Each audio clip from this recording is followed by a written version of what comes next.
नमस्कार। आज हम एक बहुत ही दिलचस्प सफर पर निकलने वाले हैं।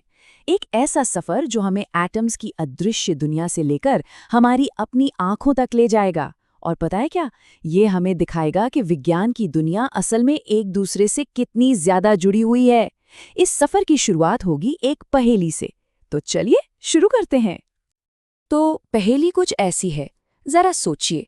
एक सुनार है जो पुराने सोने के कंगनों को चमकाने का दावा करता है, और कंगन चमकने भी लगते हैं, बिल्कुल नए जैसे।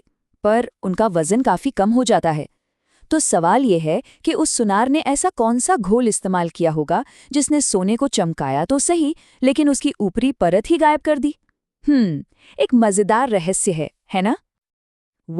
इस पहेली का जवाब केमिस्ट्री की दुनिया में छिपा हुआ है। हमारे आसपास जो कुछ भी होता है ना, उसके पीछे अक्सर मॉलिक्यूल्स और एटम्स का एक इनविजिबल यानी कि अदृश्य खेल चल रहा होता है।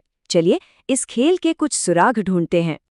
इसको समझने के लिए एक बहुत ही सीधा साधा उदाहरण लेते हैं। जब एक चमकदार मैग्नीशियम रिबन को जलाया जाता है तो वो जलकर एक सफेद पाउडर में बदल जाता है। ये पाउडर और कुछ नहीं, मैग्नीशियम ऑक्साइड है। मतलब यहाँ एक चीज पूरी तरह से किसी दूसरी चीज में बदल गई। इसी को हम केमिकल रिएक्शन या रासायनिक अभिक्रिया कहते हैं। केमिस्ट्री में ना हर चीज का हिसाब किताब होता है, कुछ भी ऐसे ही गायब नहीं हो जाता। साइंटिस्ट्स इन अदृश्य बदलावों को इक्वेशन से ट्रैक करते हैं।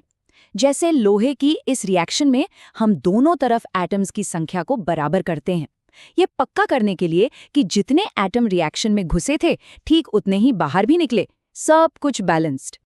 और पता है, ये अदृश्य दुनिया हमारी रोजमर्रा की जिंदगी का हिस्सा है।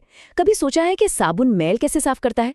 साबुन के मॉलिक्यूल का एक सिरा पानी को पकड़ता है और दूसरा सिरा तेल और गंदगी को, और बस इसी खींचतान में गंदगी कपड़ों से निकलकर पानी के साथ बह जाती है। कितना कमाल का है ना? ये सब मॉलिक्यूलर लेवल पर हो रहा होता है। तो ठीक है, हमने ये तो समझ लिया कि मॉलिक्यूल्स कैसे काम करते हैं, पर सवाल ये है कि हम इन सब चीज़ों को, इन केमिकल बदलावों को देख कैसे पाते हैं। इसका जवाब हमें मिलता है दृष्टि के विज्ञान में, यानी कि ऑप्टिक्स में। चलिए अब ये देखते हैं कि हमारे देखने की शक्ति के पीछे आखिर क्या राज छुपा है। हमारी देखने की पूरी कहानी का हीरो है प्रकाश, यानी कि लाइट। वैसे तो लाइट हमेशा सीधी लाइन में चलती है, लेकिन जैसे ही ये कांच या पानी जैसी किसी चीज से गुजरती है, ये अपना रास्ता थोड़ा बदल लेती है, मतलब मुड़ जाती है। प्रकाश के इसी जादू को अपवर्तन या रिफ्रैक्शन कहते हैं। अब लाइट को मोड़ने के लिए हम लेंस का इस्तेमाल करते हैं, और लेंस की पावर को मापने के लिए एक यूनिट होती है, डायोप्टर। तो अगली बार जब कोई अपने चश्मे का नंबर बताए तो याद रखिएगा कि वो असल में अपने लेंस की डायोप्टर पावर ही बता रहा है। और दुनिया का सबसे बेहतरीन लेंस तो हमारे पास पहले से ही मौजूद है, हमारी अपनी आंखें। ये एक कुदरती कैमरा है जो हमें ये खूबसूरत दुनिया दिखाता है, लेकिन हाँ, कभी-कभी इस कैमरे को भी थोड़ी सी मदद की जरूरत पड़ जाती है। आँखों से जुड़ी दो बहुत ही आम समस्याएं हैं। पहली है मायोपिया, जिसमें पास की चीजें तो साफ दिखती हैं पर दूर की धुंधली हो जाती हैं। और दूसरी है हाइपरमेट्रोपिया, जिसमें दूर का तो साफ दिखता है पर पास का पढ़ने में दिक्कत होती है। अच्छी बात यह है कि दोनों को सही तरह के लेंस लगाकर ठीक किया जा सकता है। चलिए अब एक सवाल हल करते हैं। मान लीजिए डॉक्टर ने +1.5 डायोप्टर पावर का लेंस बताया है, तो ये लेंस लाइट की किरणों को फैलाएगा या एक जगह इकट्ठा करेगा? सोचिए जरा। पॉजिटिव पावर का मतलब होता है कॉन्वेक्स लेंस, जो किरणों को एक बिंदु पर इकट्ठा करता है, यानी ये एक कन्वर्जिंग लेंस है। हमारी आंखें दुनिया को देखने का एक अद्भुत जरिया हैं, इसमें कोई शक नहीं। लेकिन क्या हम सिर्फ आंखों से ही दुनिया को महसूस करते हैं? असल में हमारी बाकी इंद्रियां, हमारे बाकी सेंसेस मिलकर हमारे लिए सच्चाई बनाते हैं। आइए देखते हैं कैसे। एक छोटा सा एक्सपेरिमेंट करके देखते हैं। थोड़ी सी चीनी चखिए। चख ली? अब अपनी नाक बंद करके दोबारा चखिए। स्वाद में कुछ फर्क लगा? बिल्कुल लगा होगा। हमारी स्वाद और सूंघने की शक्ति असल में मिलकर काम करती हैं। ये साबित करता है कि हमारा अनुभव किसी एक सेंस से नहीं, बल्कि सबके तालमेल से बनता है।